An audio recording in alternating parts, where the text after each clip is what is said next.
And yes, good afternoon, everyone, and good morning to our Africa friends as well. Good to see you here, a bit early, but we appreciate the fact that you've joined us.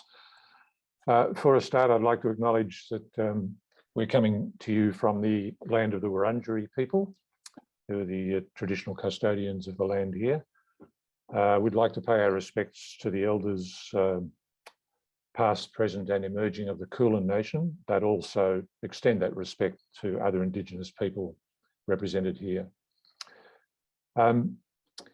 This is going to follow the pattern which we've been following previously for our Cities with Nature webinars. So we have a fairly packed program for the first part of the program, but then we open it right up for discussion.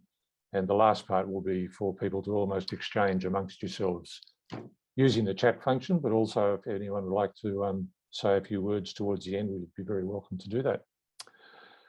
Program is basically in three segments today. Firstly, we are looking at the global picture, the upcoming biodiversity COP, and how local governments can take action to feed into that global movement. So our first two speakers will be covering the action agenda leading into the biodiversity COP. The second part is probably a little bit more nuts and bolts, and it's about the Cities with Nature platform, the action platform, and how individual councils can register, use that to report your commitments, your targets, your progress, and that then feeds into the global picture. And then the third part of the program, we're going to be officially announcing the new Cities with Nature Academy, which is an initiative being generated from here in Australia. And inviting many of the participants here to have a close look and see if you'd like to put your hand up to join us on that initiative. At the end of each of those three segments, we will have time for questions. So it's not just going to be talk, talk, talk. At each key point, we'll pause. Please use the chat function, and Amanda and myself will keep an eye on that and try to facilitate some discussion and some answering. We are recording the program, of course, as you know, and we always put the webinar recordings up on our website. There's always a lot of people look at those afterwards, so that'll be a service for you. So let's get started. And the first part is almost the title of the webinar, which is how local governments, councils can help to shape the global nature agenda. We've got two speakers. To open up, we're going to ask Councillor Amanda Stone to speak, and I think a lot of you have already met Amanda before. Amanda is a councillor at the City of Yarra here in Melbourne, and she's been there for a long time, and I've been mayor a couple of times. Amanda also chairs our advisory committee, our regional advisory committee, and she also sits on the ICLEI Global Advisory Committee as a special advisor on nature. So very well positioned to speak to us today. And then Amanda will hand straight over to our colleague Ingrid Coetzee, and Ingrid is from the ICLEI Africa office, which is really the home of Cities with Nature. And Ingrid's title is Director of Biodiversity, Nature and Health, and she heads up the local government representation into the Biodiversity COP. So I won't do any introductions partway through. I'll hand over to Amanda, and then Amanda will hand straight over to Ingrid. So the floor is yours, Amanda. Thank you. Thank you, Steve. Good afternoon, everyone. Thank you very much for joining us once more for a Cities with Nature webinar. Can I too begin by acknowledging the traditional owners of the lands that we're all collectively coming from. In my case, the Wurundjeri people of the Kulin Nation. Pay my respects to elders past, present and emerging, and any who are here today. Can I also pay special acknowledgement to anyone joining us today from a flood affected area, and send all of our best wishes to you for getting through the next little while, and indeed what's going to be delivered to us through the rest of this La Niña period.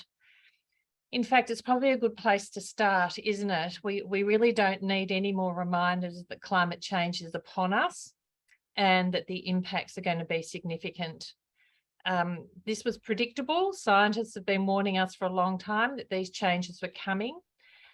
But thankfully, we seem to have reached a point where the evidence is before us, the climate wars seem to be over, And we're focused, at least in our region, in Oceania, on what we can do, both to adapt to the inevitable changes that are already locked in and that we're seeing now, but also to mitigate against the worst case scenario. The upcoming COP27 in Egypt next month is going to be a cards on the table moment.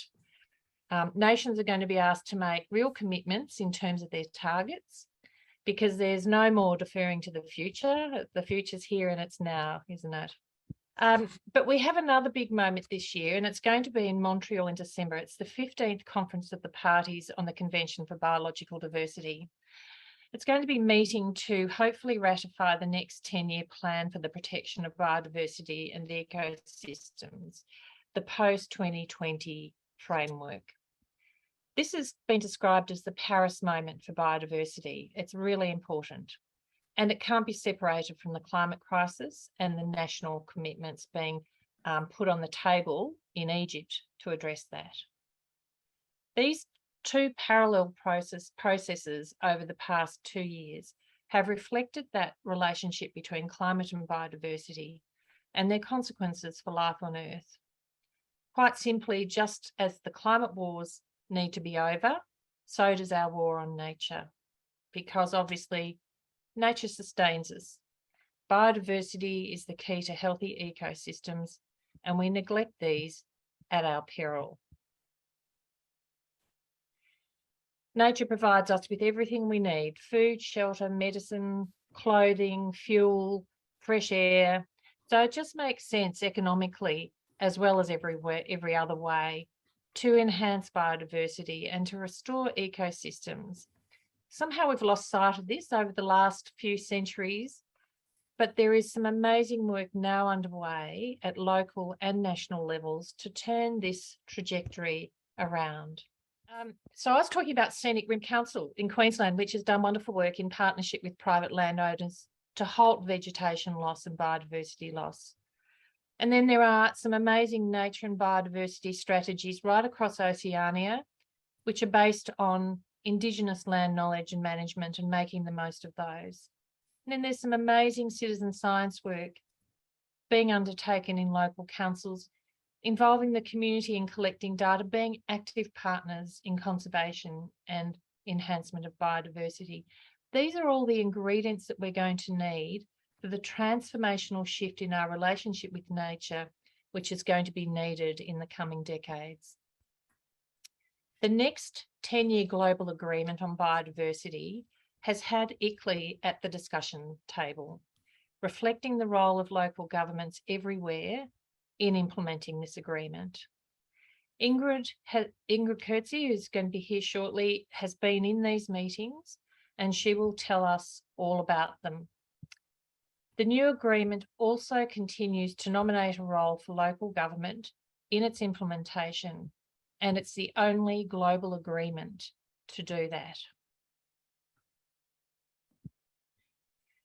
The draft post-2020 Global Biodiversity Framework, in its own words, sets out an ambitious plan to implement broad-based action to bring about a transformation in society's relationship with biodiversity, and to ensure that by 2050, the shared vision of living in harmony with nature is fulfilled. So the framework plans to do that in 2 stages. Firstly, to halt the loss of biodiversity by 2030 in the next 10 years, putting in place systems and policies and resources in that time that will restore ecosystems. And then the next 20 years are about the actual restoration by 2050, so that we get to that point where we're living in harmony with nature and hopefully a nature positive scenario. And it is possible, because in Australia, we have a new national government which recognises the importance of nature and biodiversity to our ability to survive and thrive. And we've seen some initial big steps taken with ambitious targets on things like halting biodiversity loss, renewed efforts to save the Murray-Darling Basin, and a review of the implementation of the Environment Protection and Biodiversity Conservation Act, which has, by all accounts, really not succeeded in its goal. These things are a start, only a start, but they do signal a shift in focus, and combined with the new 10-year post-2020 agreement, when it's ratified, will enhance the role of local governments everywhere in protecting nature, restoring ecosystems in order to achieve that post-2020 goal of living in harmony with nature. ICLEI will be supporting local governments to play their part through the Cities with Nature program and the Regions with Nature program. And you'll hear about a new Cities with Nature Academy today. So despite the terrible neglect of nature and loss of biodiversity in the past, there is actually much cause for optimism. And there is inspirational work from local governments underway right now, right across Oceania, showing just what can be achieved at the local level and how important that is to the global effort. So I'm going to leave you with the mission and vision of the post-2020 framework, which hopefully will be adopted. And thank you, all of you, for the work that you do in your roles, and hope that you will join this collective effort by sharing your successes and experiences today, but in an ongoing way, because these huge global challenges can only be met with collective action, and ICLEI's here to facilitate that. Now, I hope Ingrid is here, because I'd like to introduce Ingrid Kurtzy from the ICLEI Cities Biodiversity Center, who's been in the midst of the discussions and negotiations around COP15, and she has the inside story. Thanks, Steve. Thanks. Thank you, Amanda. Now, ladies and gentlemen, we may have a bit of an issue here because we're not sure Ingrid has reached us yet. Just checking, Dustin, no sign of Ingrid? No. Okay. Okay, not to worry, we're actually very well equipped here because the speaker after Ingrid is from the same office and has been very involved in the COP preparations as well. And so I was about to introduce Stefania Romano and her colleague Jade Sullivan for the next segment. And they were going to be talking about how we use the Cities with Nature Action Platform to feed into the Biodiversity COP. But Stefania, I see you sitting there thinking very hard. Are you able to give a little bit more information on the COP? Of course. Sorry, can I just jump in before you start? Yes. Ingrid did say that she will be soon. She's just running a bit late. Okay, so you can start talking and then Ingrid will let you know when Ingrid arrives. Is that okay? Yeah. Terrific. Okay. So I'm happy to hand over to Stefania, who is from the ICLEI Africa office, the Cities with Nature office, and she's going to help us to segue from Amanda's segment through to the Action Platform segment. Yes, thank you so much. We'll do the questions and answers after that. Thanks, Stefania. Of course. No, thanks so much for pulling together this webinar, and thanks to the Councillor Amanda. She's always been such a strong support for Cities with Nature and Regions with Nature, and we very much look forward for the COP15 and all the agenda points that are going to be developed, finalized, and we very much hope that the new global framework will be what we are really hoping for. So it's time, the momentum is there, and all the efforts that have been put together and pulled together all over these years, it's really the time for finding their own place and finally giving and providing all the different stakeholders, but people as well are just waiting for. So the focus of this very webinar is the action platform. The action platform within Cities with Nature has been launched last March. And that's within, it's been recognized by the CBD, and that's their instrument, that's their tool there where cities, municipalities can commit, can report about their local targets within the global ones. So this is the reason why we are just having a whole webinar for specifically the action platform. And if you see, I just share. You can see my screen, right? If you see my background, because of the fact that ICLEI has offices all throughout the globe, as you can see, we have been specifically considered to have one webinar for each regional office. So we had the first one held in Portuguese, the 13th of October, last Thursday, together with a number of Brazilian municipalities, Niterói as well, speaking about their conservation practices, and especially Campinas, which is very strongly committed into uploading its commitment in the action platform. They made a wonderful presentation on how they are using the action platform and how it's really purposeful on what they have to be achieving in terms of local biodiversity targets. Yesterday, we had another webinar for the European municipalities as well, and there it's been specifically Glasgow, which has come across showing their commitments like increased equitable and inclusive access to nature to enhance people's health and well-being, promote inclusive monitoring, evaluation, learning. So as I was saying before, that the commitment is there. So there is a strong interest, a strong involvement from municipalities themselves in order to be achieving biodiversity goals. As the councillor Amanda was saying before, there is no time for deferring to the future anymore, and after all, nature is the air we breathe, the water we drink, and the food we eat. Therefore, it's about enhancing biodiversity and coming for collective action. And here it is, the collective action. This is Cities with Nature. When we talk about Cities with Nature, it's about partnerships. So the founding partners, it's ICLEI, it's the Nature Conservancy, it's the IUCN, very strongly, I would say, as well. And all along the course of this project, of this program, very many partners have been coming along, like WWF, like World Urban Parks, like 80 Cities, Eco City Builders, National Blue Flag Foundation, Park City Foundation.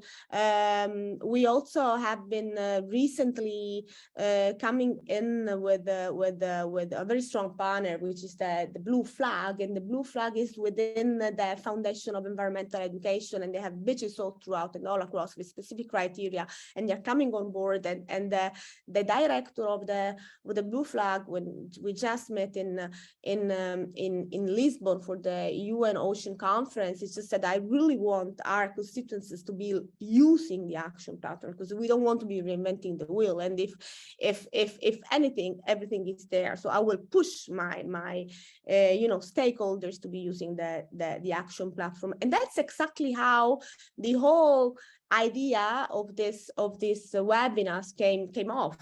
I was in Istanbul last June at the 2050 launch of the strategy of the Istanbul municipalities, and we had a very good meeting with the Istanbul municipalities. They are part of Cities with Nature, by the way. And they were just saying, oh, it's very interesting, this action platform. I mean, we want to use it, but how do we really use it? Like, can you tell us more? Can you capacitate us? Can you demonstrate more? And then it's the same request came from Lisbon when I was there at the UN Ocean Conference. So we thought of, the whole team came up together and we said, okay, let's come up with specific action platform webinars in order to be capacitating, in order to be demonstrating, in order to be giving the tools to municipalities, a very important tool. So Cities with Nature is growing. You see, we have more than 200 cities over there, all throughout the globe. And I know from Steve that there is also now the Oceania it's always been so much passionate about Cities with Nature, and all these webinars has been all around Cities with Nature itself, and now also New Zealand is coming into the picture. So we open it up more and more accordingly. So the momentum is there. The action platform, as my colleague Wilhelmine will show later, is the place where municipalities take actions to achieve global nature goals and targets. The new 2020 post-biodiversity framework is going to be adopted in Montreal now.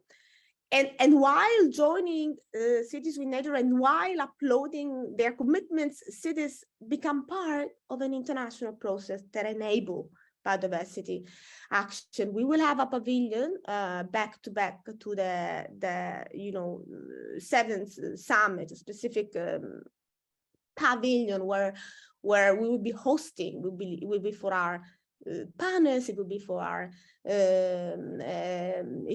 our colleagues, for our cities, for our municipalities. That would be the place where actions will take place. That would be the place where we will have specific biodiversity events on youth biodiversity, urban conservation with nature for all, world and urban parks, on beaches with blue flag, on youth with Yango and the Global Youth Biodiversity Network, on regions with nature, specifically showing all the financing, all the resources that Regions with Nature is bringing, to accelerating financing tools. So everything is there, and as the councillor Amanda was saying before, it's about collective action, and we are all together for COP, for nature, and for the planet, for people at the end of the day. Thank you very much. Thank you, Stephanie. And I noticed that we've got the link in the chat for people who'd like to register for the summit at the Biodiversity COP. Now, we believe that Ingrid is on her way in. I don't think she's quite arrived yet, so we'll keep moving through and hand over to Jade. And look, there's not a lot of time, but Jade's going to give us a quick look at what is this action platform. Some of you may remember this from our April webinar, but obviously now it's a much more urgent process that we're encouraging you to undertake. So can I hand across to Jade, please? Steve, I just wanted to let you know that I'll be doing the demonstration this morning. Okay, so yeah, I'd just like to introduce myself. My name is Wilhelmine. I'm the communications officer for Cities with Nature and Regions with Nature. And yeah, I'm very, very excited to be here. For us, it's still very early in the morning. Well, not very early, but it's 8 o'clock here in South Africa. So I just wanted to say, it's lovely to see all of you, and I also wanted to say thank you so much for all the work coming from the Oceania side. On our action platform, there are quite a few Australian cities that have been very active, and we are just very, very, very happy about that.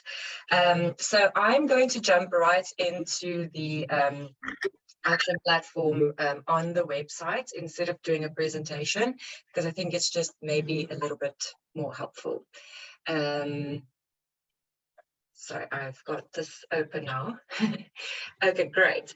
So as Steve mentioned, some of you are already active on the Cities with Nature Action Platform, but I'm very happy to announce that we've actually transformed the website a little bit to make it a bit more user-friendly. So if I just share my screen. Can everybody see my screen? Yes, looks like we're seeing it. Thank you. Perfect. So while I'm sharing my screen, I won't be able to see if anybody posts a question or has a concern, so please just interrupt me. All right, so when you sign up for Cities with Nature, you'll receive an automated email that gives you your login details, which is great. And it will also give you some guidance on how to use the action platform. So once you've received your login details, you create a profile. And if you can look at my screen, you just click here. You log in, basically. So I'm already logged in with my test user. That's why it's calling me Cities with Nature. So I'll just briefly show you how to build your city profile. So you click on my city profile, and we've actually created a document that provides cities with sort of a checklist of things that they can prepare beforehand. So things that they'll need to actually complete their city profiles. So those things include, for example, your local government details, your city, so it's your city name, it'll be your government representative, perhaps a nice quote from your head of government, contact details, and things like that. And then you can just save and continue on that. So I'm just showing you very briefly this because it's a nice way to sort of showcase your city. And we want to be able to encourage each other and inspire each other by showing some beautiful images of our cities, etc., city features that you're proud of, etc. So I'll show you later when we get to the leaderboard what that will look like. But for now, I think I'm going to move you right into the action platform. And if anybody has any questions about the city profiles at the end of the presentation, please do get in touch. So when you open our action platform, you will get to your dashboard. So this, what I'm showing you here, is called the dashboard. So it's basically like your home page, very straightforward. And then you have three options.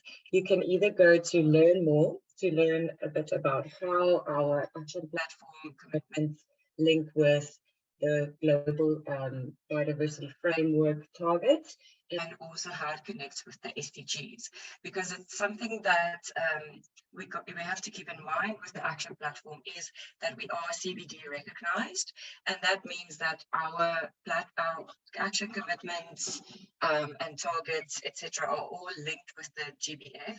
We made sure that we're following the targets, and obviously after this COP and what comes out of it, you know, we will adapt accordingly.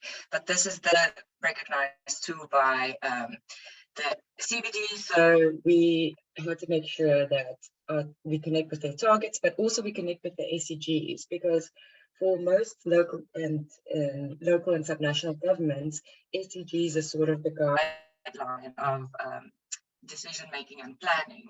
So our commitments are actually linked with the SDGs, and I'll show you a bit later how you can actually see that. So that would be sort of a brief information pack about that. And in the middle here, you can learn a bit about the action platform. But I think after this presentation, you can just go right here to the left and share your actions. So before I click on that, I just want to show you on the left here, we do have your dashboard, so you can always come back to your dashboard, which is quite easy. We have your commitments, you can always go straight to your commitments if you need, and we have the leaderboard, which I will show you in a second. So what you do is you click share your actions, and then you will get to this page. So the way that I see it is that our commitments sort of follow this pathway. It's not I wouldn't say it's a hierarchy, it's all connected, but it's the action areas that are linked with the commitments, that are linked with specific actions, and then from there you can set targets based on your baseline of your city. So today I'm going to show you our 3 different action areas, which is protect and restore nature, use nature sustainably, and develop tools and solutions. I'm just going to go into our first action area because we don't have time to go through all of them. But once you get to this action area, you just click on the little arrow, it opens it up, and then you have this display page, and this gives you everything you need related to this action area. So those of you that have used the action platform before, you might have realized that things look a bit different, and that's just because we we've been taking all the feedback that we received from the trialing cities, and we've tried to really make it a bit more user-friendly. I mean, and that takes time. So, you know, we always value more feedback. So please do give us more feedback of where we can improve. But basically, once you get to this point, you'll see the different commitments underneath this specific action area. And those are here on your left: protect, connect, and restore ecosystems. I'm just going to name them because I'm just going to number them because it's going to take a lot of time to read through all of them. But this is first one, your second one, your third one, fourth one, and your fifth one. So you might be wondering, what are these little bullets underneath them? Those are your actions. So within this commitment, you can take these actions and you can delve into them. So one thing that I do want to mention is, because I did the presentation yesterday, this one is already saying you are committed, but usually this will say make a commitment, and it will be in bright yellow so you know where to go. So once you are on this page, you select one of the commitments, and then you can just click here, make a commitment. And from there, you can actually go to the specific action that you want to know more about. So I just entered an example here yesterday. But basically, this provides you some commitment details, and it provides you the related goals, as I mentioned yesterday, as I mentioned just now. So, for example, this specific goal links to these SDGs and these GBF targets. I think that's quite important if you are a local or subnational government that's sort of planning around the SDGs, to make sure that, you know, to see that, wow, okay, our stuff is actually very much linked with that. This is something that I just entered yesterday as an example, but you can find details on your actions and commitments here. And then you can find reports. So this is because, as Ingrid will mention in her presentation, effectively the action platform serves as a reporting mechanism to the CBD. So eventually you'll be able to upload reports on the progress that you're making. So if you set a target, you can set an actual timeline for you to follow up and see, okay, how did I do? Am I meeting this?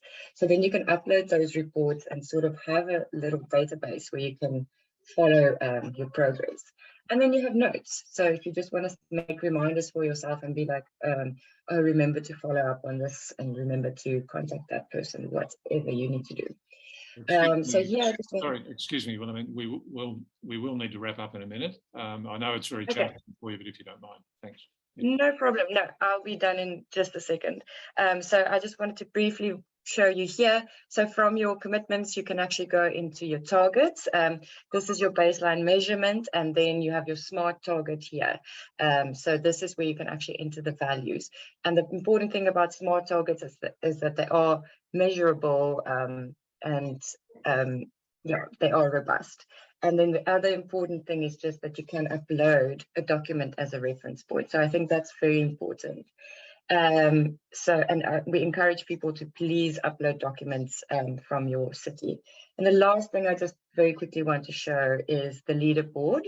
And this is just a thing that where we showcase cities across the world, you know, which actions are trending, how many commitments there are per action area, the amount of participating cities, and then also which cities are leading.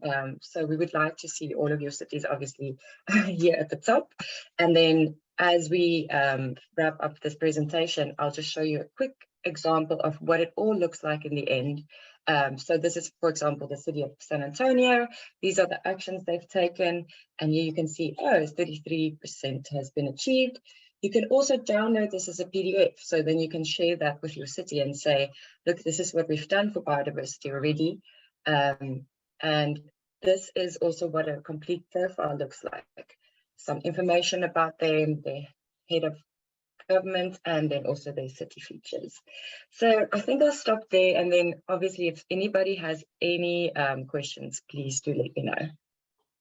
Oh, thank you very much, Wilhelmine. We appreciate your standing in. And look, we appreciate the fact that you could only show us a very small part of the platform. I'm glad you made that comment right at the end, that not only is this about uploading your commitments and progress to a global platform, but you can then download some really nice reports for your own internal use. But of course, you're doing it according to an internationally accredited standard. That's what's good about it for local councils. Very pleased to see Ingrid has arrived. Did you parachute in? It's challenging. It's early morning. Ingrid is doing 24 hours a day work leading up to the COP, so it's great that she's arrived. Ingrid, Stephanie has said a little bit about the Biodiversity COP and Amanda, so maybe just a few comments from you to round off this part of the program, please. Thank you. And I must apologize to everybody. I just got my time zones mixed and then I didn't have data on my phone. Otherwise, I could have joined you earlier. But in any event, I'm here. I think what I want to just emphasize is the importance of this action platform as being a tool that allows cities and subnational governments to really showcase to the world what they are doing or planning. In many respects, there's incredible work that's being done at the level of cities and districts and metropolitan areas, particularly around how the work that you're doing can contribute to global biodiversity targets. And what we've managed to do with this, and I know that Councillor Stone has referred to the Biodiversity COP, but it's taken us probably the good part of 4 years from the previous COP to get to a point where we have the state parties recognize that although they are the ones that set the framework and set the targets, implementation stands or falls by what happens at the city level. And as part of that recognition, we've got some wording into the Global Biodiversity Framework. We have a target that is specific to urban areas, and it's focused on green and blue open spaces and the access and the quality of those spaces.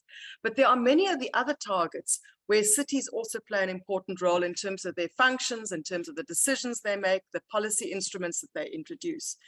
And very importantly, we've managed to get a plan of action, and we're hoping it's going to be adopted. The signs are very good. There's a lot of support for it from many parties, which includes monitoring and reporting as one of the key elements that cities can do. There's also other things around capacity building, etc. But in this monitoring and reporting action, it recognizes that Cities with Nature and Regions with Nature and the action platforms are the places, the online places, where all local authorities must share and report on their commitments and the actions they're taking, albeit that these are voluntary, we accept that. And then they must monitor and track their progress.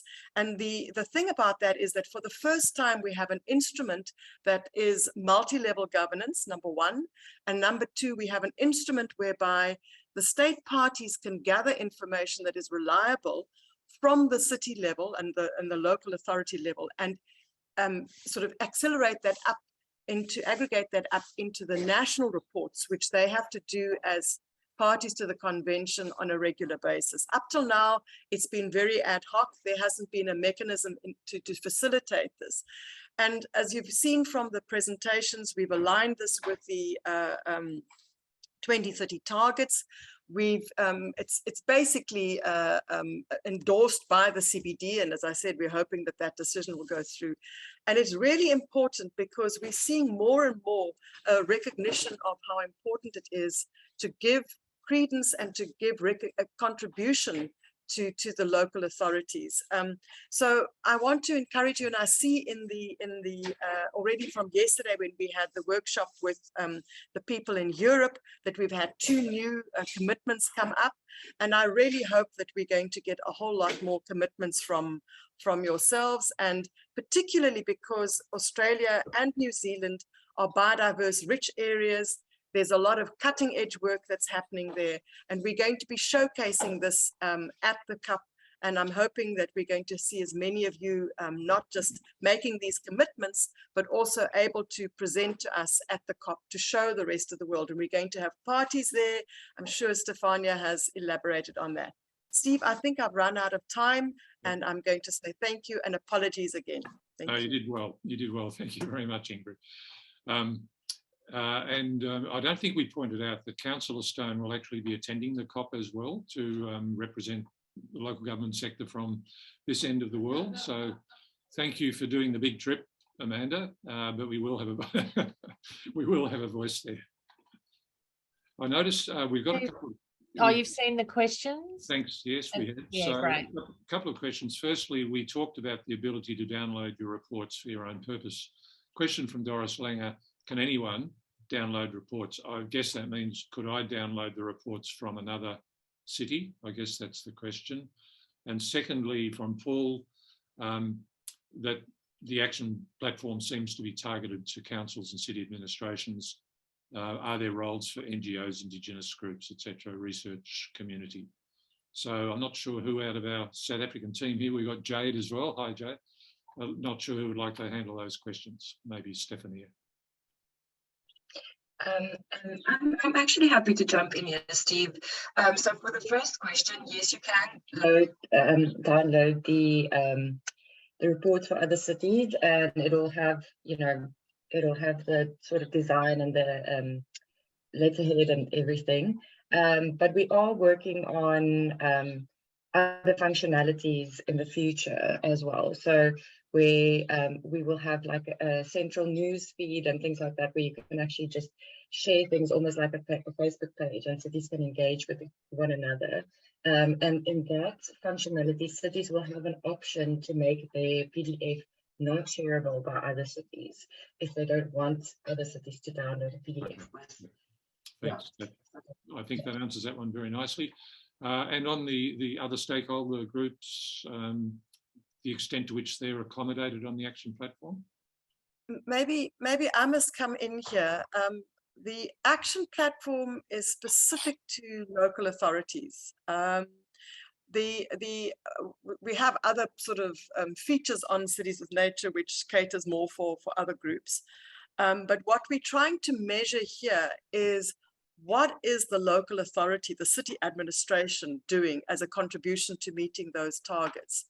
There is another platform, and our platforms are linked to the other one. This is called the, it's got a long name, it's the Sharm el Sheikh to Kunming Action Agenda, and that is focused on non-state actors. I will put the link in for people who are interested in the chat box shortly. So that one is where Indigenous people, local communities, NGOs, the business sector will make their commitments, as opposed to city administrations, which are actually organs of state. So they are part of the government machinery, and that's why it becomes part of the formal national reporting exercise. Then there's also one that the UN WCMC have created that's focused more on sort of protected areas, but there you can also have NGOs or landowners or conservancies, etc. And our action platform is linked to both. All three of them are linked. So for example, if there's a local authority that comes in under the action agenda from the CBD side, it gets referred to our action platform. And likewise, if we get something from a local community or IPLC or an NGO, it gets referred to the action agenda. I hope that explains it. I think in our action platform webpage, we do explain the linkages between those three, but I'll put those links in the chat box for people who want them. Thanks, Steve. Right, thank you, Ingrid. There was another question too about the cost. And I'd like to say this is really, really expensive, but no, it's free. We're not too sure why, we're not too sure, not too sure what the philosophy is, but you know, we're very proud to present this as a community good. So look, we will need to move on, but if there are further questions, there'll be time right at the end of the program. So I'm keen to... Sorry, I just wanted to also mention, I put a link in there for our communities of practice, which is a new function that we have, and that will also bring researchers, practitioners, etc., to our site to work with local governments. So that's something where we're also connecting the different entities. Right, thanks, Wilhelmine. That's good. So we'll move on now to the third part of the program. So we've talked about the international framework and the importance of local government action being fed into that process and being recognised.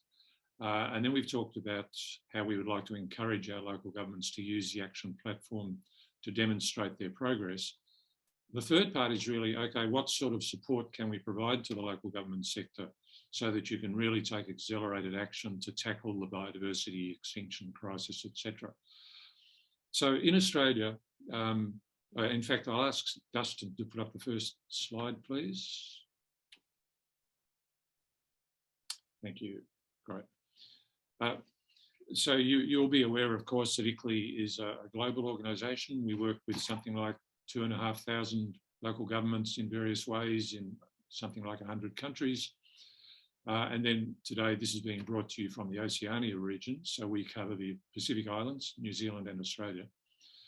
And the Cities with Nature program was launched about 4 years ago at our World Congress in Montreal. We made the decision to bring Cities with Nature to Australia a couple of years ago, and we did needs assessment interviews with quite a bunch of cities in partnership with one of the local universities. And so we've been just progressively making the Cities with Nature program known particularly around Australia, and encouraging cities to join up in the ways that we've been demonstrating today.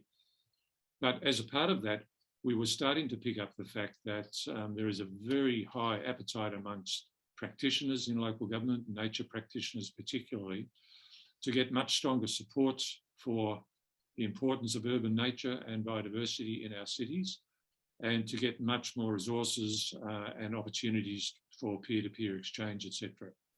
So we came up with the idea of developing what we're calling a Cities with Nature Academy. And Dustin, next slide, please. And so to do this, we drew very heavily on the research that we had done 1 or 2 years ago. We've also been running quite a number of webinars like this one, and they've been really good for getting a strong indication from the sector of what your highest areas of priority are. So for the last few months, we've been developing this concept, and we've been very lucky to have my colleague here, Helene Stanley, help us, and she has a very strong background in this field, and approached ICLEI some time ago to say, look, I love your Cities with Nature program, how can I help? And we said, well, actually, we're about to start developing the Cities with Nature Academy. Could you help us? And the answer was yes. So I'm going to hand over to Helene today. And just to demonstrate Helene's dedication, she was unable to log in today from home. So she hopped on her scooter, arrived about 10 minutes ago, and she's going to operate from my computer. So I'm going to step into the background and hand over to Helene. Thank you. Thanks, Steve. Okay, so this is true co-presenting here. Hello, everyone, and thank you to all the previous speakers. And first of all, I'd like to acknowledge the Wurundjeri people on the land where I was about to meet a few moments ago, and also on the land where I am right now as the traditional owners of the land, and also to pay respect to elders past and present, and also to pay respect to any Aboriginal and Torres Strait Islander people who are joining us today in the group. So thank you very much. And thanks, Steve, that's a good overview. And yeah, I can definitely vouch for the importance of ICLEI, having worked sort of 20 years ago when climate change, it was a bit of a challenge to have those discussions with people. And I know having ICLEI there with this really solid global local base was something that was really important. And so I can really see here how the Cities with Nature program is really important with nature, biodiversity and urban greening, and providing that support to people at the local government and other levels. The three we have, as Steve mentioned, we've had lots and lots of coffee chats, telephone chats, Zoom chats, and some research done by Swinburne, and all of that with, has really helped us identify clearly the gap that there is and the need. So it's this top down from the support, the bottom up, community members are really asking for this sort of information on nature programs, and then collaborating across was a really strong aspect. So people within the nature department really need those that support and that education and upskilling in the departments that they may be dealing with. So we're ready to pilot the program with these 3 key audiences, but we'll come back to the audiences later.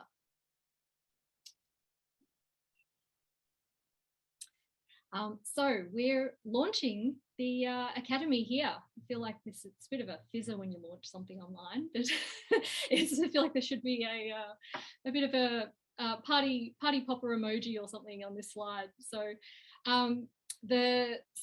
consider the program launched for the CitiesWithNature Academy. And thank you very much to all the many people that have contributed in getting to this point. It's been a long haul with getting this lots of information together, and we're now going to be running the pilot, which has been supported by ICLEI globally, and we're going to be building on the key findings and creating a really tailored program. So we're inviting 10 to 12 founders, and we're just starting to have those discussions with people, and there could never be a better time to be creating something like this when we've got the COP15 happening, and Australia's just joined the Leaders Pledge for Nature, and there's many programs being developed at the federal, state, many and NGO programs. So this really is going to be satisfying a great need. So we're going to be seeking national representation. And so there's only going to be really 2 to 3 local governments from each state that will be able to join. So it's quite limited. So get in quick. Next slide, please, Dustin. So a bit about the program. So with all these discussions, people have been really keen to find out the mechanics and how this is actually going to work. So these are the 3 audiences. This is the top down. So councillors, executive teams is one of the key audiences, practitioners and professionals, another key audience, and then community members. So what we've been doing is looking at really tailored information for all of those audiences, and then working out when we can deliver that information, how we deliver it, and when we can deliver it. So briefing notes is what has come through, and what sort of emerged as a good way to communicate with councillors and executive teams, rather than sort of giving people training. We're briefing notes that are short, sharp, policy, best practice, and we're going to be offering these at the induction stage. And then councillors and executive teams will be able to access this at any time also. And then practitioners and professionals, we're going to be offering this, developing up a module, and then community members, there'll be a lot of information. And I don't want to take up too much time, so we've got to keep time for Nadine to hear about Nadine Gaston's great work as well. One of the main things we'll be looking at is informing this practitioner and professional audience, and really working through a workshop how that's best going to work. So engineers and transport professionals, for example, will be looking at actually skilling people up in certain professions, and some of the professions where they really feel like they're leaders in knowing about nature, and working with professional associations to try and get CPD points, so people really feel that they're ahead of their game in this area within their own profession. So it's really aimed at or working with people that aren't nature specific in their core role. And on to the next slide, please, Dustin. Thank you. And this shows a bit more about the mechanics and how this will work. So you can see there's module 1 runs through the 3 key audiences.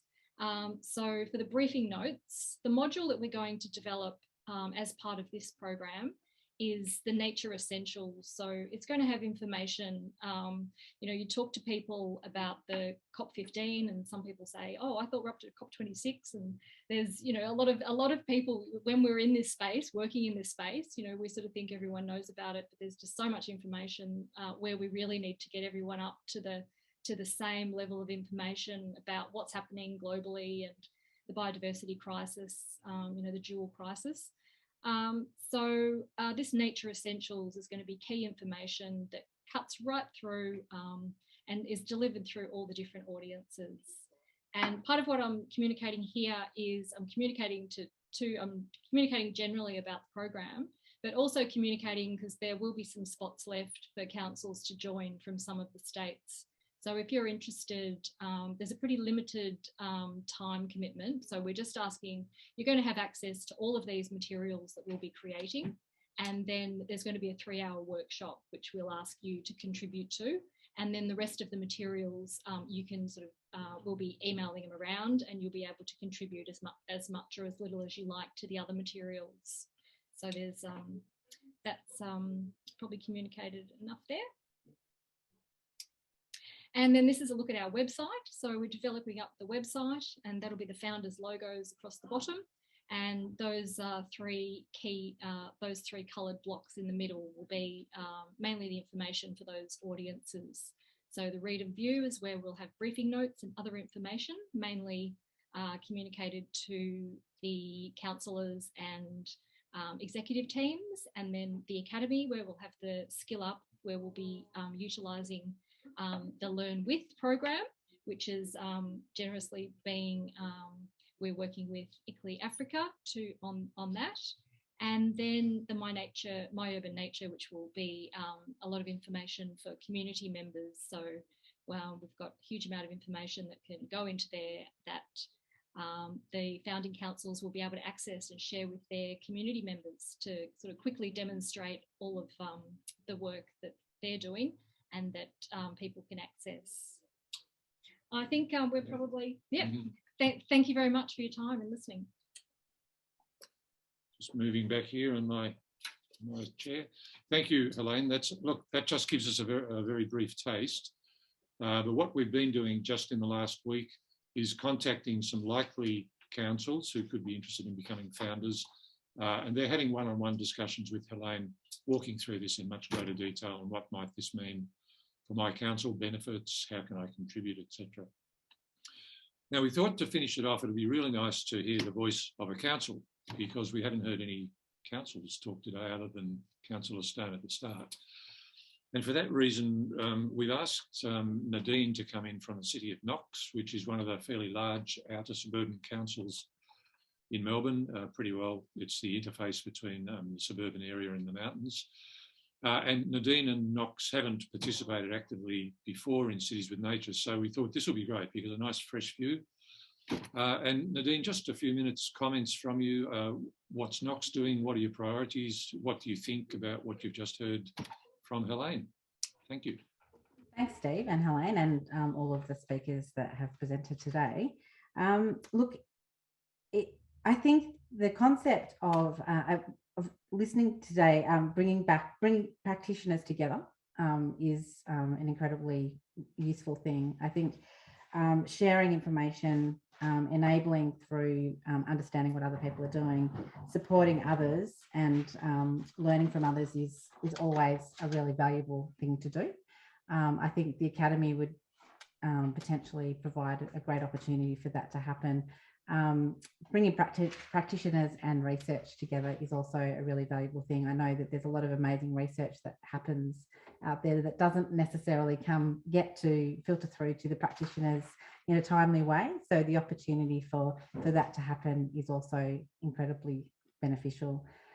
From a Knox perspective, it's really interesting that this model is being presented because it's actually quite similar to one of our programs which is Gardens for Wildlife, where it's providing really accessible tools for people to be able to deliver things on the ground, it sounds like this is what the Academy is all about.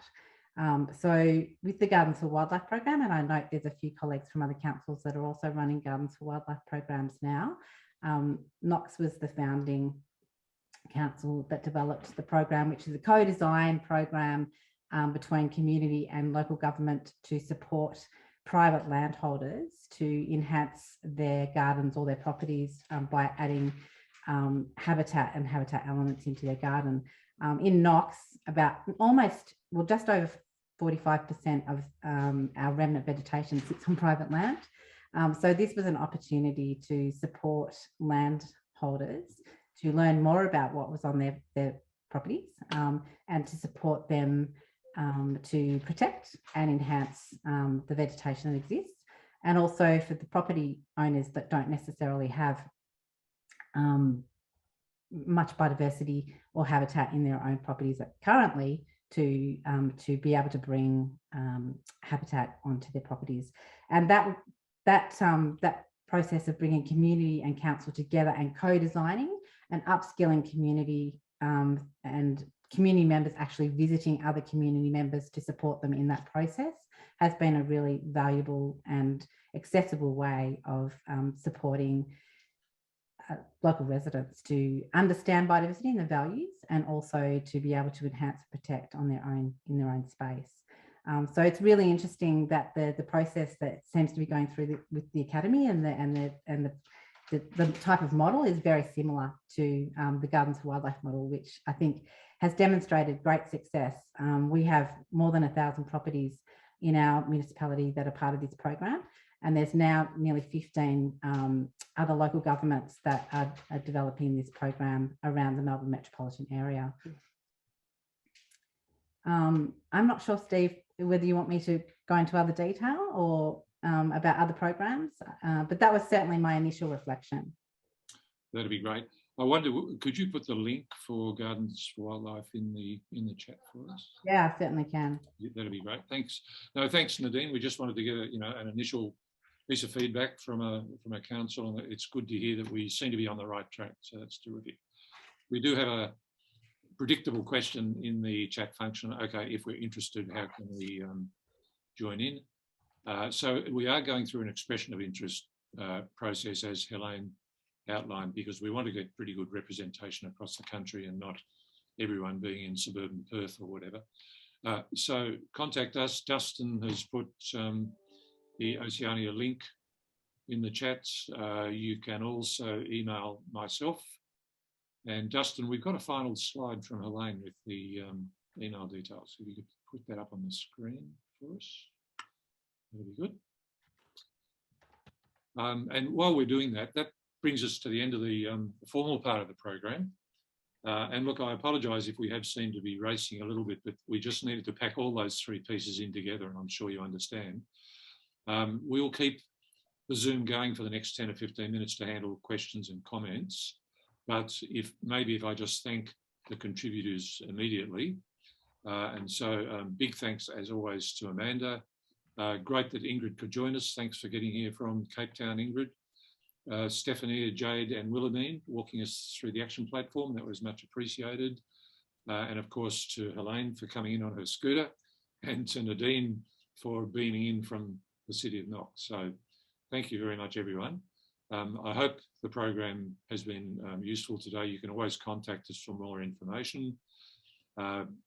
Please let us know if you'd like to talk about the Academy. Absolutely no commitment, no obligation at this point.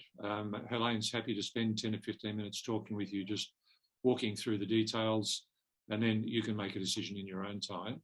This is the first bunch, okay? So this is deliberately a small pilot group for the first 12 months, but then of course we'll be expanding this out to the whole sector. So this is just stage one. Let's look at the chats to see what else is coming up. Amanda, I'm not sure if you picked up anything else. There's nothing in the chat, but I do have a question myself. Please, yeah. I think it's for Ingrid, or I'm not sure, but there was discussion about the Cities with Nature Action Platform being tied in with the Sustainable Development Goals. And I know a lot of local governments in Oceania don't actually yet base their strategic planning on the Sustainable Development Goals. And I wondered if you had any advice or thoughts about that. It's not taken off in a big way yet in Oceania at local government. Okay, sure. I'm happy to respond to that. They're tied into the SDGs in the sense that we indicate which of the specific targets would contribute to the SDGs, but they're not tied in a sort of a hard way.